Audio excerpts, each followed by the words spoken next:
yesterday. What did you find out about West Virginia? Great team, championship team. They have a identity in how they play. Good starters, a couple really good bullpen pieces. Aggressive base running team on offense. Do a good job hitting with runners on base, runners in scoring position, and playing with a lot of confidence right now. Get them on, move them over kind of team? Yeah, definitely. They do have some good hitters that been in this spot before. They were super regional last year and used their experience well. They've a few pieces that have been playing really well lately, and like I said, they have a good identity in how they go about their style. When you're facing a team that old, they're a very old team.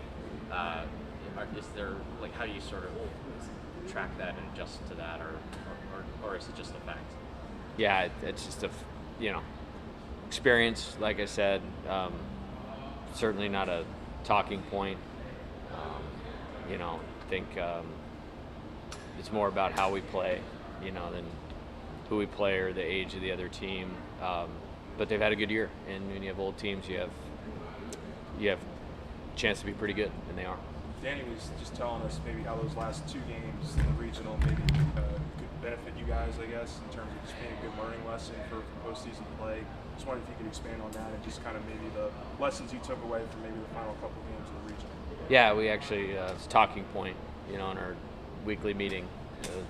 What did we learn last week that can help us this week? And it's a question for the players and have them share on that. And there was a number of things. And I think my biggest takeaway was the ability of the team to respond in such an appropriate fashion in a high-stakes game on Monday night. Should give them great confidence that they can win any game that they play. Talked last week about the energy in practice. It was different. Today it seemed a lot more business-like. You didn't hear a whole lot. You kind of gathered that? Well, I think we had a great one yesterday with a ton of enthusiasm. I think it's probably 15 to 18 degrees warmer than it was when we practiced last Thursday. And so, yes, and there's an element of making sure physically they're in the right spot so that mentally they can be in the right spot. We did some things early in that workout that were very specific to what we need to do to be successful tomorrow in the game, and then kind of finished with that as well. And so, yeah, probably more mental than physical toll at this point in time.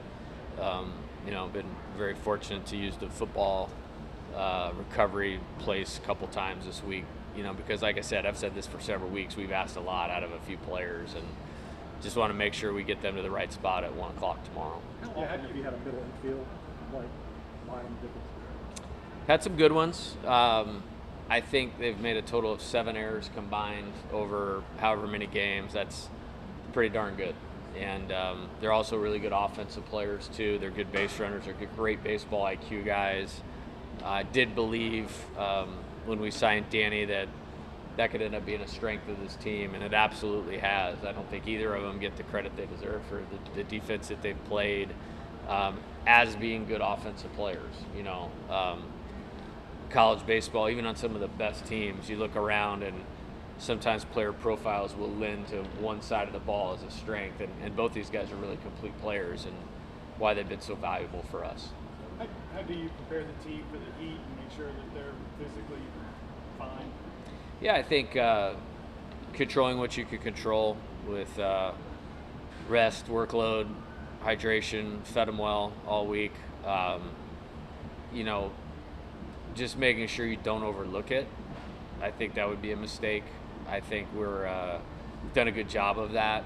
I think what's great this time of year is, my focus is 100% on baseball and our program all the time, but you get some of the ancillary people with nothing else going on, we become the focus, and that's been helpful, from an LSU standpoint, as far as, getting our team and our players what we need. You said that you're going to be much pickier in the portal this year on Hunt's show, and I was just sort of wondering, how has that helped you prepare for a super regional when you don't have to sort of be as aggressive in the transfer portal and any of that stuff? Well, there's a team and there's a program. My focus right now is on this team and helping this team be successful this weekend. Otherwise, there was no point in bringing them here in the first place. And so that's the priority. With that, we also have a program that we want to have as many bites at the Omaha apple as you possibly can, and so you can't just ignore it. And so I think it's just being good about hiring good assistant coaches that can handle certain things. It's prioritizing my time for windows and pockets that are the most effective as possible. So Tuesday, I think it started, and it was a day right after we'd played that I could devote a little bit more time to that day. And then really Wednesday, outside of a couple phone calls, my focus has been on this and our team and training in West Virginia and, what does Chris Stanfield need to do to play great this weekend. And there's no better recruiting pitch than, playing on TV this weekend because there's only 16 of us. And, you got to pay attention though. Like, we lost a player because we played in the championship series of the College World Series Finals, and they went on a visit to somebody else that wasn't playing and canceled their visit during the national championship celebration. And I still don't know how that works out, but we'll end up with the right players. We don't need all the players at LSU. We just need the right players at LSU. Have you had to worry about the defense? I saw what Cliff Godwin said, is that when people are contacting, it's such a free-for-all. I guess you've gotten used to the free-for-all, but is it a distraction? I have a lot of respect for Cliff, for sure, and has done a great job at that program.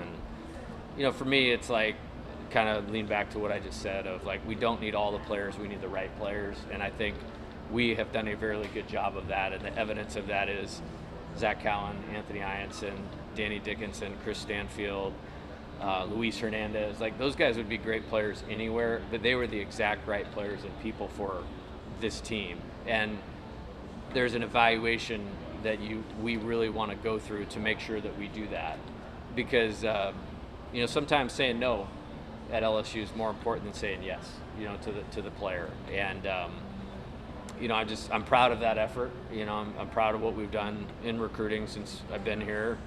But we have to really be smart about that. And as far as like what everybody else is doing, like I can only coach one program, and I'm accountable for what we do with our program, and I respect everybody in my chair. You know what I mean? And it's our job as the leaders sometimes to stick up for ourselves, and that's how it goes. But I can't monitor what all our competitors are doing on a daily basis and be effective for our team in recruiting and coaching. But I respect Cliff a lot. I just mentioned Anthony, Cade, obviously they've been so good for you all season. How having two pitchers like that, how does that maybe help this team in a super regional format? Well, I think I heard, Andy Lopez, who I succeeded at Arizona, one of the greatest coaches of all time in college baseball, and he talked a lot about intangibles, but the tangible thing to win in the postseason you need is pitching, and we certainly have that with those two and the rest of the staff. I have great confidence in the staff, and those guys are winners, and it's just as much the type of competitor and person they are, and they just pair that with elite pitching skill, and it gives you a chance to win when they're on the mound, and you have to win this time of year to keep your season going. So it impacts it a lot, and I love those guys and very thankful for them. Jason felt good after his Yeah, he's good. Feels great. Like I said, we've been able to pour everything into making sure every detail is buttoned up with every player, and obviously getting him recovered was important. But I think, this is a guy that threw 7 innings every week of a high school season for 4 years, and expects to take the ball and go deep into games. And he's done it this year. He did it over a 3-week period and recovered well, and he'll be ready to go. What work are you guys trying to put in with Zach to sort of, getting back to what he was doing in the first half of the season? Well, I think he's had a tremendous season, and I think everything is context. Like, I don't know how many appearances he's had, let's say 18, but if you went like 6 great appearances, 1 bad one, 6 great ones, 1 bad one, 6 great one, you'd land in the exact same spot. So I think maybe hitting on some perspective of that. The other thing, too, is you're talking about a guy that hadn't had much failure in college baseball over a 2-year period. And I think the first thing you do is make sure, he's pitching to the template of who he is and what makes him successful versus trying to do something he's not. And I don't think he's doing that, but like get past that checkpoint and then just give him some visuals of him at his best and then a mental checkpoint of him at his best and put that all together, and then you trust a guy that's really, really good. Do you feel like this stuff is still there? I mean, Yeah, I the do. velocity stuff in the 90, for Yeah, example. I definitely do. Yeah. And just kind of to build on that, I'm sure there were guys who wish they would have pitched a little bit better on Sunday in that regional. Just the workload that you've seen from those guys this week and getting back on track.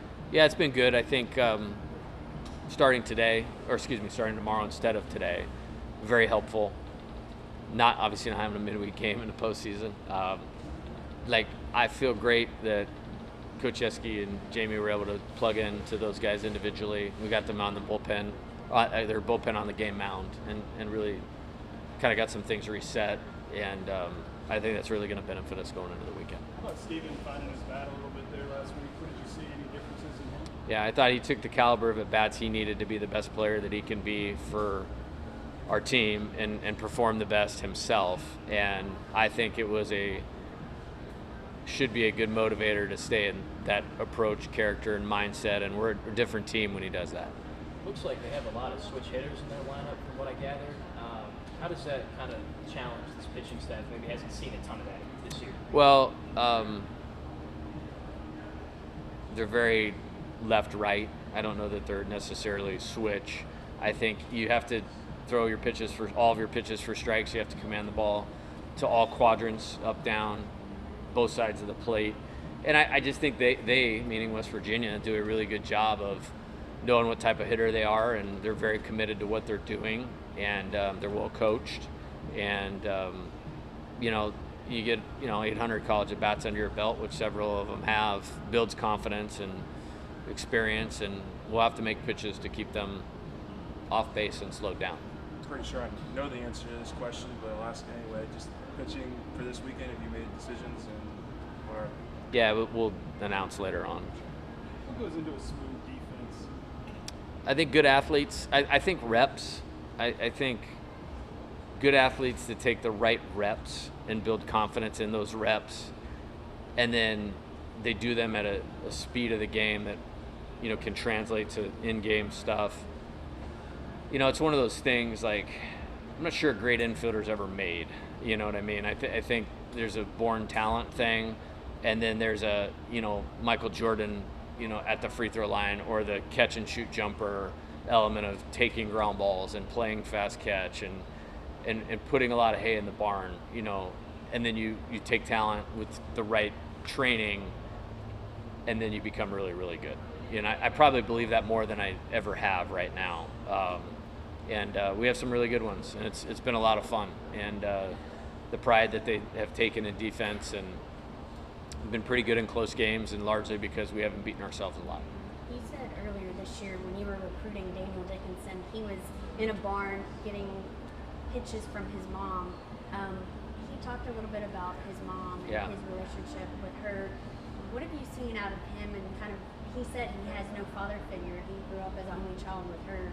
What does it mean to you to see him be successful? Yeah, he's a special kid, and Cherie's an awesome lady, and supported him all the way through this thing. And I'm just very grateful. It's we had 12 players returning that played last year, and they're good ones. So it was a good foundation, but that's not a lot. So we needed a lot of the right ones, and they don't all have to be the same or come from the same background, and they don't. But like I mentioned with Luis is the exact person that needed to squat down behind the plate, handle the pitching staff, hitting a 6, 7, 8 hole, and be a great teammate and make everybody else around him more important than himself. He's done that. Danny has a competitive edge, a drive, a desire to succeed in a way that the guys that were here, they needed that. not to say they're not good at it either, but they needed that. And he's motivated. He's a team player. He's tough. He's focused, and a lot of that comes from his mom. And I'm super proud of him. And that's a guy we'll have had for 11 months, but I'll no doubt that'll be a lifetime relationship.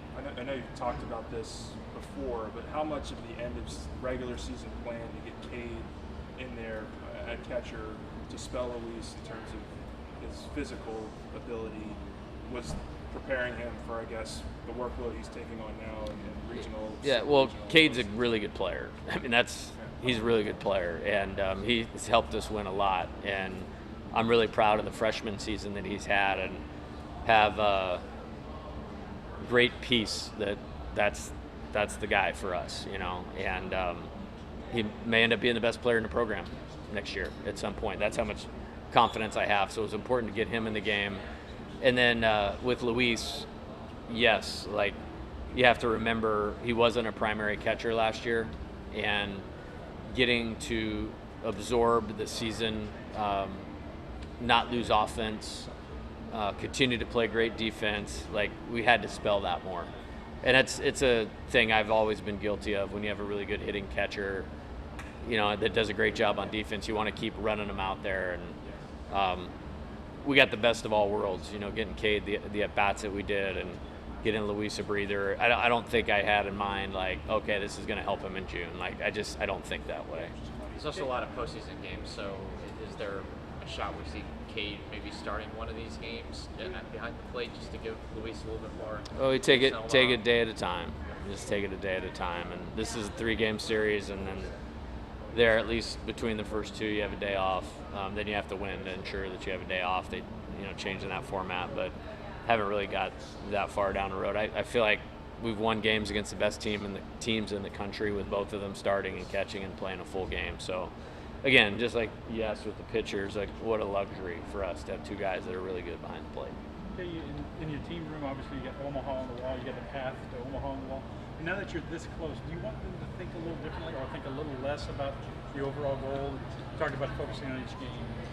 Yeah, I think when we align our goals as a team and a program, you go in that room that was built before I was here, and it goes without saying. You don't have to go without saying. I mean, you don't have to say, hey, do we want to win the championship or not? Like that's lame, like at this place, so we don't have to do that. What we do, though, is we outline the path, and then we have to dominate the path as it comes. And part of it is exactly what you said, Scott. Like, you can't go to the plate thinking if I get this hit, we're going to Omaha, or if I make this pitch, we're going to Omaha. You need to focus on execution. And that's why foundationally from day one in June of 2021, when I showed up here, that's what I talked about, is being prepared for these moments by having the mental discipline to focus on the right thing. And if you do that over a long period of time, both in recruiting, developing, executing on the field, then you create these good opportunities. And then you create the ability to execute in those opportunities. And it's super boring, but yes, that's exactly what I'm trying to do, is get them to stay focused on how we do it instead of actually doing it. Go ahead. Sorry. Is the success rate as high as it seems like it is when you step over into the on-deck circle, you're talking with guys while another guy's at bat, and you're going through whether it's schematic strategy or feel for the game? Steven said it's like more about a feel for the game is the success rate. It seems like every time you do it, the guys I'm just going to park a chair there then, just until we're done. No, it's such a pitch-by-pitch game. There's so many that happen during the game. When you're playing good teams, don't get a ton of chances at times, and so you want to capitalize and really, to double down on what I just said. Like, it's not them coming through; it's how to help them get in position to do what they need to do. And there might be a visual cue, there might be a physical adjustment, there might be a mindset thing for a player, there might be a guy that I just want him to slow down.